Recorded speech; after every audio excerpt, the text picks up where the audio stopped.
नमस्कार मित्रों, देसी ट्यूशंस में आपका स्वागत है। इस वीडियो में हम सीखने वाले हैं 8th standard Maharashtra board new syllabus history का 10th चैप्टर, जिसका नाम है आर्म्ड रिवॉल्यूशनरी मूवमेंट। आगे बढ़ने से पहले मेरी आपसे रिक्वेस्ट है कि प्लीज़ मेरे वीडियो को लाइक कीजिए, अपने दोस्तों के साथ भरपूर शेयर कीजिए। कुछ डाउट्स हो तो नीचे कमेंट में पूछिए, मेरे चैनल को सब्सक्राइब कीजिए। अगर आप मेरे दूसरे वीडियोज़ देखना चाहते हैं तो मैंने उनकी लिंक शेयर की है, वहाँ पर जाकर डिस्क्रिप्शन में उसकी लिंक शेयर की है, वहाँ पर जाकर आप मेरे दूसरे वीडियोज़ भी देख सकते हैं। तो चलिए शुरू करते हैं। आर्म्ड रिवॉल्यूशनरी मूवमेंट यानी सशस्त्र आंदोलन, शस्त्रों के साथ, वेपन्स के साथ। The agitations against the British imperialism were carried out in various ways in India. In this chapter we shall get acquainted with it. देखिए, भारत में गांधी जी का एक तरीका तो था ही अहिंसात्मक आंदोलन का, ब्रिटिशों के विरोध में लड़ने का, लेकिन कुछ क्रांतिकारियों ने दूसरे रास्ते भी अपनाए। इस चैप्टर में हम उनके बारे में सीखने वाले हैं।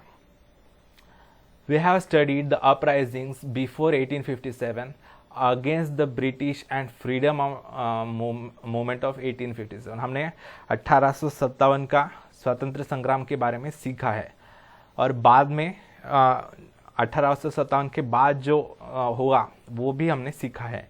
इन the later period Ram Singh Kuka organised a rebellion against the government in Punjab. Punjab में जो ब्रिटिश गवर्नमेंट था उसके खिलाफ राम सिंह कूका नाम के एक क्रांतिकारी ने विद्रोह किया, लड़ाई की। Vasudev Balwant Phadke in Maharashtra, Vasudev Balwant Phadke gave an arm struggle against the British. Maharashtra में एक बहुत महान क्रांतिकारक थे वासुदेव बलवंत फड़के। उन्होंने ब्रिटिशों के विरोध में सशस्त्र लड़ाई की, यानी शस्त्रों के साथ, बंदूकों के साथ लड़ाई की। He assumed that there should be arm struggle to fight against the British. उनका ये मानना था कि ब्रिटिशों के खिलाफ लड़ना है तो शस्त्रों के साथ लड़ना पड़ेगा, ये केवल अहिंसात्मक तरीके से नहीं मानने वाले। He took the training of arms from Vastad Lahuji Salve. उन्होंने शस्त्र चलाने की, जैसे बंदूक वगैरह चलाने की ट्रेनिंग ली लहुजी साळवे वस्ताद से, और उन्होंने he organise the Ramoshis and revolted against the British. Ramoshi जमाती के लोगों को उन्होंने एकत्रित किया और ब्रिटिशों के खिलाफ विद्रोह किया, लड़ाई शुरू कर दी। दिस रेबेलियन बिकेम अनसक्सेसफुल, लेकिन अनफॉर्चुनेटली ये जो है अयशस्वी रहा। The British government sent him to Eden jail, Eden jail में उन्हें भेज दिया गया। देयर ही डाइड इन 1883, उनकी मृत्यु 1883 में जेल में ही हुई। He built up an arm struggle for independence, उन्होंने सशस्त्र लड़ाई की स्वतंत्रता के लिए, और ये इनके ऊपर एक मूवी भी बनी है, मराठी मूवी, आप देख सकते हैं, Vasudev Balwant Phadke. Chapekar brothers in 1897 the plague commissioner Rand had resolved to tyranny and force while managing the epidemic of plague in Pune. देखिए 1897 में अभी जैसे कोरोना आया है, वैसे उस समय प्लेग नाम की एक बीमारी फैली थी। वो भी कॉन्टेजियस थी और बहुत तेजी से फैल रही थी। तो प्लेग के लिए एक कमिश्नर बिठाया गया था, रैंड नाम का। उसने जो बीमार लोग थे प्लेग से, उन पर काफ़ी अत्याचार किए, जो भारतीय लोग थे उन पर काफ़ी अत्याचार किए। तो उसके कारण बहुत से लोग मर गए बीमारी और उसके अत्याचार के कारण। As a revenge the Chapekar brothers Damodar and Balkrishna shot him dead on 22 of June 1897। तो इसका बदला लेने के लिए चाफेकर बंधु, दो ब्रदर्स थे चाफेकर सरनेम के, दामोदर चाफेकर और बालकृष्ण चाफेकर, उन्होंने 22 जून 1897 पर उसका वध कर दिया, उसको मार दिया। Damodar, Balkrishna and Vasudev, these three brothers and their associate Mahadev Ranade were hanged to death। ये जो तीन भाई थे, देखिए ये वासुदेव और ये ऊपर वाले वासुदेव अलग है। तो दामोदर, बालकृष्ण एंड वासुदेव, इन तीनों भाइयों को और उनके सहकारी, जिसने उनको मदद की थी, महादेव रानडे, उनको सजाए मौत, मृत्युदंड दिया गया। From the same house 3 brothers accepted martyrdom for the service of the country. एक ही फैमिली के 3 बच्चे देश के नाम पर बलिदान दे दिया उन्होंने। During the same period Munda tribe in Bihar under the leadership of Birsa Munda made great revolt against the government. देखिए, बिहार में एक वनवासी जाति है मुंडा नाम की, तो उनके लोगों ने बिरसा मुंडा नाम के उनके लीडर के नीचे उन्होंने ब्रिटिश गवर्नमेंट के खिलाफ बहुत बड़ा आंदोलन किया। अभिनव Bharat. In 1900 Swatantrya Veer Vinayak Damodar Savarkar founded Mitra Mela, a secret organisation of revolutionaries in Nashik. 1900 साल में स्वातंत्र्य वीर विनायक दामोदर सावरकर जी ने मित्र मेला नाम का एक सीक्रेट संगठन बनाया क्रांतिकारियों का नासिक में। The same organisation was renamed as Abhinav Bharat in 1904। उसी संगठन का नाम बाद में अभिनव भारत रखा गया 1904 में। Savarkar went to England for higher education. वो ऑर्गेनाइजेशन बना ली उन्होंने और बाद में वो इंग्लैंड चले गए हायर एजुकेशन के लिए, उच्च शिक्षा के लिए। From there he began sending revolutionary literature, guns etcetera. वहां से उन्होंने क्रांतिकारी साहित्य, लोगों को प्रेरणा मिले भारतीयों को लड़ने के लिए, ऐसा लिटरेचर और शस्त्र, बंदूक वगैरह वो भेजने लगे to the members of Abhinav Bharat in India. Abhinav Bharat के मेंबर्स को वो भेजने लगे। He wrote an inspiring biography of Joseph Mazzini, the famous Italian revolutionary. उन्होंने जोसेफ मैजिनी नाम के एक इटालियन क्रांतिकारी की बायोग्राफी लिखी, उसकी पूरी इंफॉर्मेशन, चरित्र उसका। The 1857 rebellion was the first war of independence, was stated in the book The Indian War of Independence in 1857 written by him. ये पहले क्रांतिकारी थे स्वतंत्र वीर सावरकर, जिन्होंने 1857 के विद्रोह को उन्होंने पहला भारतीय स्वतंत्र संग्राम ऐसा नाम दिया। तो ये बहुत इंस्पायरिंग था। और गांधी जी ने भी माना है, गांधी जी ने एक बार स्पीच देते हुए कहा था कि सावरकर जी ने ब्रिटिश भारत के लिए बुरे है, भारतीयों के लिए हानिकारक है उनका राज भारत पर होना। ये मुझसे यानी गांधी जी से बहुत पहले उन्होंने समझ लिया था। ये गांधी जी ने खुद माना है। डू यू नो, स्वतंत्र Veer Savarkar was sentenced to 50 years of rigorous imprisonment at Andaman. Savarkar ji से बहुत ज्यादा डरते थे ब्रिटिश लोग। उनके डर के कारण सावरकर जी को 50 वर्षों की सजा हुई थी, अंडमान में कैद किया गया था उनको। He was there for 10 years। Andaman में 10 वर्षों के लिए थे काला पानी की सजा। इन his autobiography Majhi Janmathep he wrote down his experiences of the terrible days in Andaman. इतनी कठोर सजा हार्डली किसी भारतीय क्रांतिकारी को हुई थी। तो इतनी कठोर सजा, क्योंकि इनसे बहुत डरते थे। बाकियों को तो पुणे में रखते थे, उनको काफी, इनको पूरे साल में एक ही लेटर भेजने को अलाउड था उनके फैमिली को, उनके पत्नी को। और दूसरी बात, उनको कोई कागज और पेन भी नहीं दिया जाता था ताकि वो कोई लिटरेचर ना लिख पाए, कुछ लिख ना पाए और लोगों को भेज ना पाए। इतना अलाउड नहीं था उनको, क्योंकि इनसे बहुत डरते थे। उनको पता था इनके अगर भाषण अगर सुनेंगे, पढ़ेंगे लोग, तो फिर से जाग उठेंगे ब्रिटिशों के खिलाफ। तो इसके कारण उनको जेल में डाल दिया। बाकी जो स्वतंत्र सेनानी थे हमारे, गांधी जी या नेहरू वगैरह, उनको तो अच्छी सुविधाओं के साथ रखा जाता था। और उनको पूरा, नेहरू जब जेल में थे तब उन्हें पूरा अच्छे सुविधाओं के साथ रखा था एक बड़े महल में। और वो लेटर्स भी लिखते थे इंदिरा जी को, अपने बेटी को।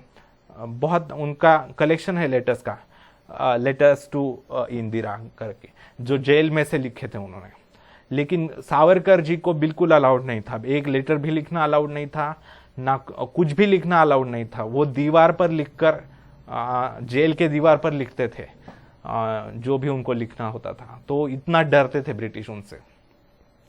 Letter the government took him to Ratnagiri and detained there, बाद में उन्हें रत्नागिरी में लाया गया और वहां पर उन्हें बंदी बनाया गया। There Savarkar started many social movements such as removal of caste differences, removal of untouchability, common dining, purification of language, etc. Savarkar ji जो थे सही मायने में देशभक्त थे, उन्हें अपने देश का, अपने भाषा का बहुत ज़्यादा अभिमान था। उन्होंने जाति भेद समाप्त करने के लिए काफ़ी आंदोलन किए। फिर जो अस्पृश्यता था, अछूत की प्रथा, उसको हटाने के लिए बहुत प्रयास किए। हालांकि ये ब्राह्मण थे और ऐसा कहा, मतलब ब्राह्मण्स पर ब्लेम लगाया जाता है कि उन्होंने जाति, हालांकि ये गलत है कि ब्राह्मण्स ने जाति प्रथा शुरू की या फिर अछूतता शुरू की, लेकिन ये गलत है उन पर, ब्राह्मणों पर आरोप लगाना। लेकिन ये ब्राह्मण होते हुए भी उसके खिलाफ, जाति प्रथा के खिलाफ उन्होंने विरोध किया। फिर अस्पृश्यता, अछूत के खिलाफ आंदोलन किया। कॉमन डाइनिंग, सबको मिलाकर खाना खाना चाहिए, इसके लिए। प्यूरिफिकेशन ऑफ लैंग्वेज, उन्होंने कई सारे शब्द बनाए भारतीय भाषाओं में जो इंग्लिश में ही थे पहले, लोगों को पता ही नहीं थे उन्हें मराठी में क्या कहा जाता है या हिंदी में कहा जाता है। बहुत से, जैसे आपको पता होगा, मेयर जो होते हैं म्यूनिसिपैलिटी के प्रमुख, उन्हें महापौर कहा जाता है मराठी में। तो महापौर जो होते हैं शहर के प्रमुख, ये शब्द सावरकर जी ने दिया है। तो ऐसे कई सारे पद, ऐसे कई सारे शब्द उन्होंने दिए हैं मराठी भाषा को, क्योंकि वो अपने भाषा का काफी अभिमान रखते थे। ही वॉज ग्रेट राइटर, वो बहुत महान लेखक थे। He was the president of Marathi साहित्य सम्मेलन एट मुंबई इन 1938। मराठी साहित्य सम्मेलन के अध्यक्ष भी थे वो 1938 में।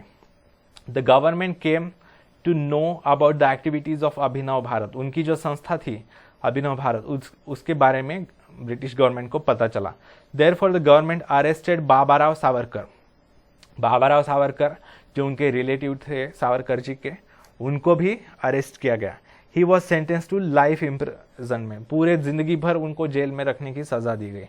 As a revenge to this punishment, a youth name Anant Laxman Kanhere killed Jackson the collector of Nashik. तो इस सजा का बदला लेने के लिए एक अनंत लक्ष्मण कान्हेरे नाम के एक क्रांतिकारी ने जैक्सन नाम के कलेक्टर जो था नासिक का, उसे मार दिया। The government started arresting all those people who were connected with Abhinav Bharat organisation. ब्रिटिशों ने चिढ़कर सभी अभिनव भारत के लोगों को अरेस्ट करना शुरू कर दिया। The murder of Jackson was linked with Swatantra Veer Savarkar by the government. Jackson के मारने के लिए सावरकर पर आरोप जड़ा गया। He was arrested and put under trial, उन्हें फिर से अरेस्ट किया गया और उन पर केस चलवाई गई। The court order him rigorous punishment for 50 years. तो कोर्ट ने उसी इसमें उन्हें 50 साल की सजा दी थी। Revolutionary movement in Bengal. Bengal में एक ऐसा आंदोलन चल रहा था क्रांतिकारियों का। After the partition of Bengal, the outrage against British became more severe. Bengal के पार्टीशन के बाद, वंग भंग जिसे कहते हैं, उसके बाद बंगाल में ब्रिटिशों के खिलाफ बहुत ज्यादा गुस्सा बढ़ गया। The place of local rebellions comprehensive revolutionary movement started rising at national level.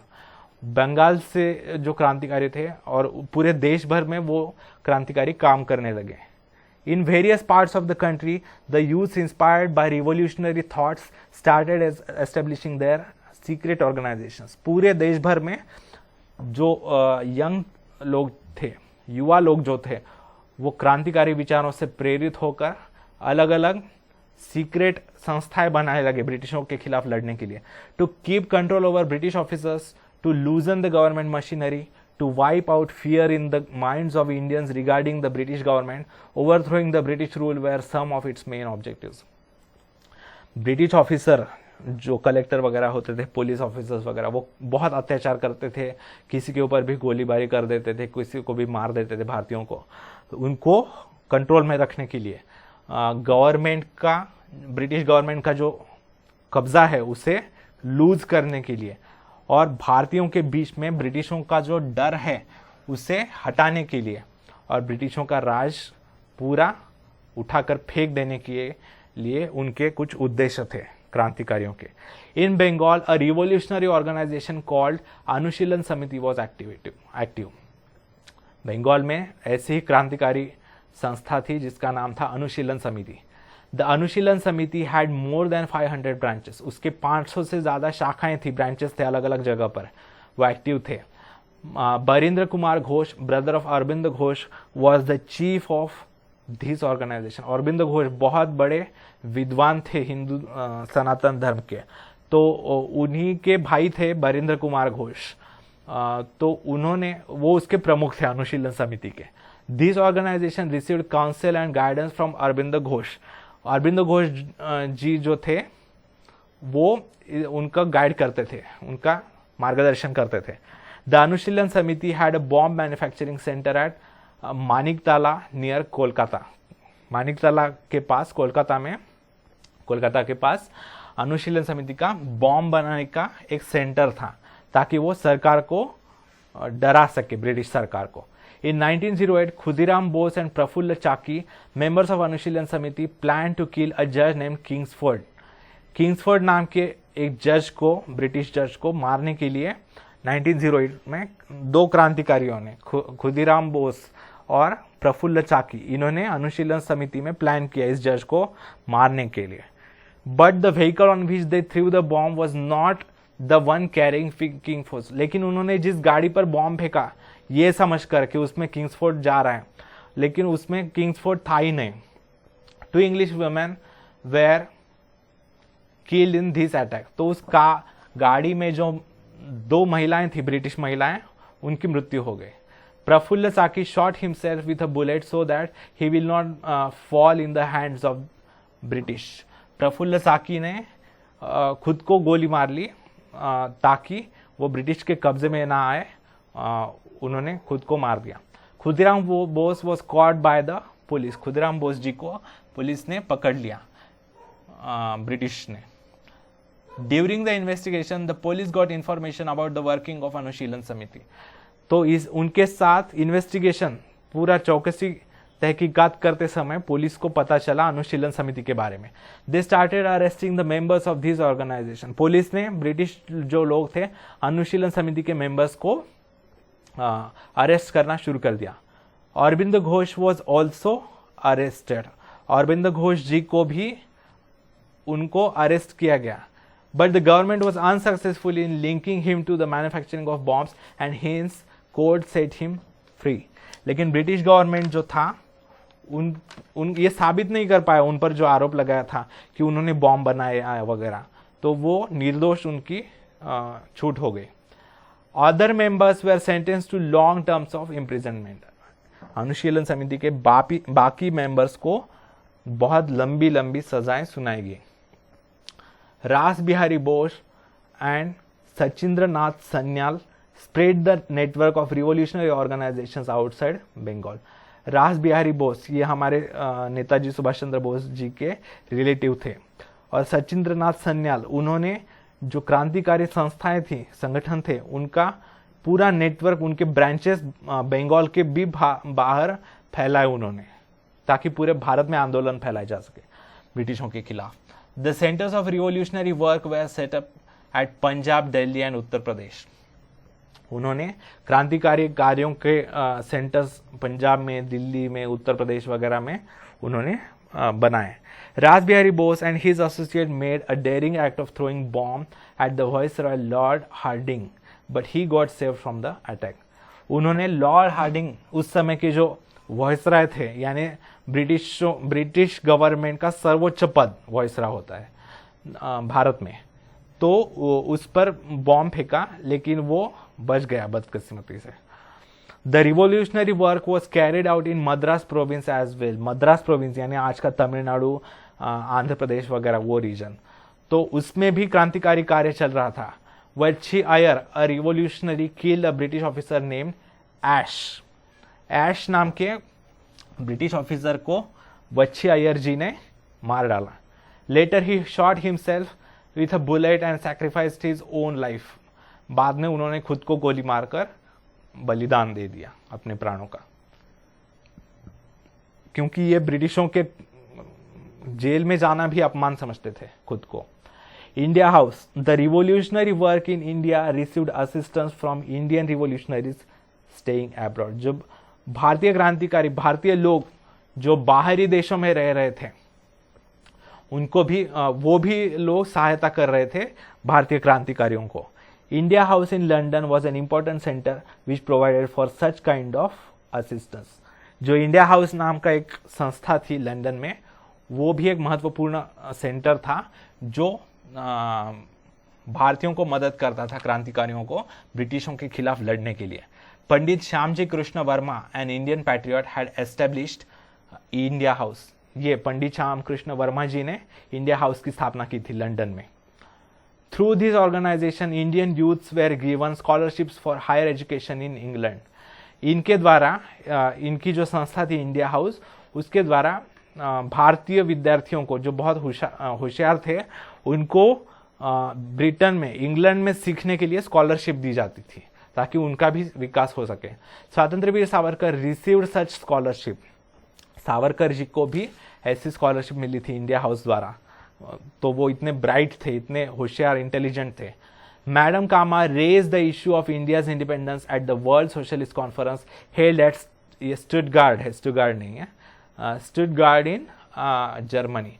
Madam Cama नाम की एक क्रांतिकारी महिला थी, उन्होंने इंडियन इंडिपेंडेंस, भारतीय स्वतंत्रता का के लिए आवाज उठाई। वर्ल्ड सोशलिस्ट कॉन्फ्रेंस जो स्टुटगार्ट जर्मनी में चल रही थी, वहां पर वो आवाज उठाया और उन्होंने भारत का झंडा लहराया। उस समय वो अलग था, उस पर वंदे मातरम लिखा था, तिरंगा ही था, उस पे सेंटर में वंदे मातरम लिखा था, ऊपर कमल के फूल थे वगैरह। आप देख सकते हैं flag of India by madam Cama type करके, वो जर्मनी में फहरा था उन्होंने झंडा। In the same conference she unfurled the flag of India. हाँ, उन्होंने भारत का झंडा लहराया था। Another revolutionary associated with India House was a youth name Madan Lal Dhingra. और एक क्रांतिकारी थे इंडिया हाउस से रिलेटेड, युवा थे, उनका नाम था Madan Lal Dhingra. He killed Curzon Wyllie, a British officer, due to which Dhingra was hang to death. उन्होंने कर्जन वाइली नाम के ब्रिटिश ऑफिसर को मार दिया, उसके कारण उनको मृत्युदंड हुआ। ठीक है, तो इस वीडियो में यहीं तक। अगर आपको मेरा वीडियो अच्छा लगे तो प्लीज़ मेरे वीडियो को लाइक कीजिए, अपने दोस्तों के साथ भरपूर शेयर कीजिए। कुछ डाउट्स हो तो नीचे कमेंट कीजिए, मेरे चैनल को सब्सक्राइब कीजिए। धन्यवाद मित्रों, आपका दिन बहुत बहुत शुभ जाए।